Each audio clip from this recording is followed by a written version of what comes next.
Hey everyone, this is Grady, and in this video I'll be doing a little walk around of this 1987 C4 Corvette. Let's get right into it. So this is commonly called the C4 Corvette. Those are the generations, so C1, 2, 3, 4, 5, 6, 7, on and on and on. So this is the C4. This ran from 1984 to 1996. It is not the longest running gen. I believe that is the C3 that we'll talk about later, but it ran for what, 12 years? So these are an interesting, I think, Corvette in the history. I don't think they've got a lot of respect, and some of you that know Corvettes would probably agree with me. Styling wise, I don't know if they're really the best looking Corvette on the road, and for a couple of different reasons. They are, in my mind, the most affordable Corvette, the C4.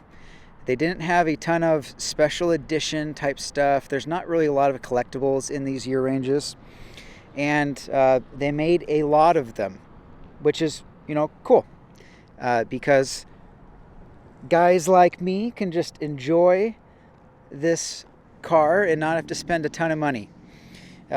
This one's an 87, and so it has the L98 engine, which I actually quite enjoy, but some would say that it's underpowered.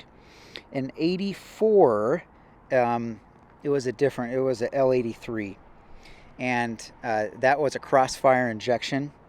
I believe in 86, they went to 85 or 86. They went to what they call now tune port injection, which is this one, and it added, I believe, 30 horsepower or so.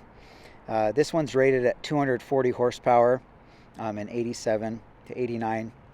And then kind of the big news for these is in 92, they changed to an LT1, and that was right at 300 horsepower. So that was big, having 300 horsepower stock back in 92.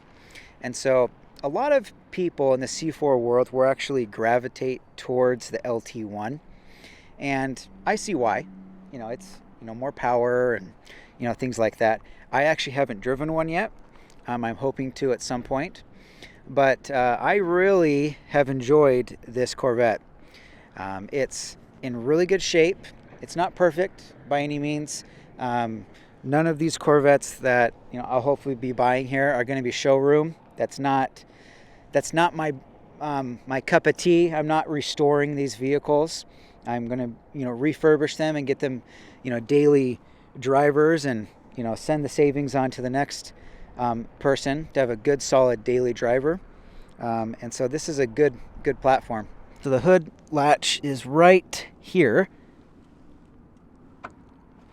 Do that, and then if you're unfamiliar with Corvette hoods, they are like this. They come forward. Pretty heavy, actually. Corvette fiberglass body, but it still has some weight on that hood. So this is the L98 engine here, tune port, so in 87, and I've really enjoyed this so far. It's really fun to drive. I feel like it's actually, faster than you would think. Just a really good low-end torque. Everyone talked about this engine having lower-end torque when I was researching, but I totally agree. So I purchased it, and then I did plugs.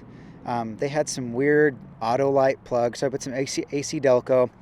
And as you guys are getting familiar with my videos, you'll see that I use, factory GM, parts. I usually am not messing around with, some just off-brand thing. So with GM, I'm doing AC Delco. I will on occasion use Dorman parts, but I'm not just putting random parts that are just going to break. I pay the extra money, and it really makes sense for me as from a business standpoint. clients have really loved all the Suburbans that we've sent out, so hopefully these Corvettes are going to be the same. I also did the shocks. You can see there. Now there's a couple different options, and I might change this in the future here if, you know, I actually do start this up as a business and stuff.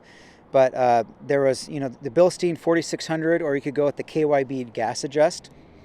I have really liked KYB gas adjust on other applications like this in the past, and so I just went ahead and went with it. It was quite a bit cheaper. I've been trying to do this little budget build.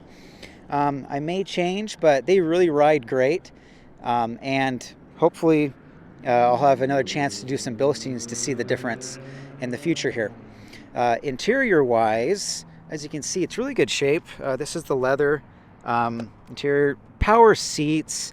These seats really, this interior, there's different interior iterations, obviously. This is an 87, so no airbags. I believe it was pretty early on that they started doing airbag. And in 91, I believe they changed the interior totally. But it kept the L98 engine. So that's kind of, some people who like the L98 but want a different interior, that's kind of where they sit. Now the dash on this thing, love the dash. Totally 80s, as you can see here. I've been shocked at how sophisticated the thing is. As you can see here, you've got like your coolant temp, oil pressure, it's all digital, your miles, average, and then over here you see this toggle switch. You can go to oil temperature, your range, right, and it works. Coolant temp, you can go to your voltage, and then you can go to average fuel economy, and then instant fuel economy. I mean, in 1987, that was unheard of. So I've always thought that was pretty cool, that they have that. Other than that, interior is pretty normal here. I'll do another video at some point explaining the top here, but this is a convertible. Pros and cons so far for me, right now it's winter, and the soft top's fine and I can get warm in there, but I think I like the T-top better. But we'll see. But it's really fun in the summer. This thing just riding around, you get all that room, and this is kind of, this is the white, Corvette. And my neighbors and my friends, one of them in particular, calls this the Barbie car, because this was a really common Barbie car. Ken was driving this thing around, I believe. So again, the C4 have really loved driving this thing, and I'm really looking forward to getting into more of these. So I talked about engine, so we went over that, but transmissions, they changed throughout the years of the C4. Mine is an automatic 4-speed transmission, and they had the manual, and it ended up being a 6-speed towards the later years there. And they're harder to find. The manuals are definitely harder to find. I mean, it would be cool to have a manual. I haven't had one yet. Both of mine have been automatics, so, hopefully in the future here. But really fun to drive again. And I will say the suspension, it's 4-wheel independent. 4-wheel disc, which is great. And even my 79 C3 is disc brakes all around. And I'll have to see when they started doing that. But again, the Corvette, I just didn't know what I was getting myself into here, but I am shocked at how sophisticated these things are. GM really put a lot of thought into these. Again, this is a quick little overview of the C4 Corvette, 84 to 96 years. And if you liked this video, please subscribe to our channel here. We'd love to have you. And if you have any comments or things that I missed or things you want to point out, please comment below. I'd love to hear them all. Again, I'm not an expert on these Corvettes yet, but I want to be. So please enlighten me. What do you like about the C4? Have you owned one? Do you want to own one again? Would you never buy one again? Please, all the comments below. I'm a sponge. So thank you, and hope you guys have a good one, and we'll catch you on the next video.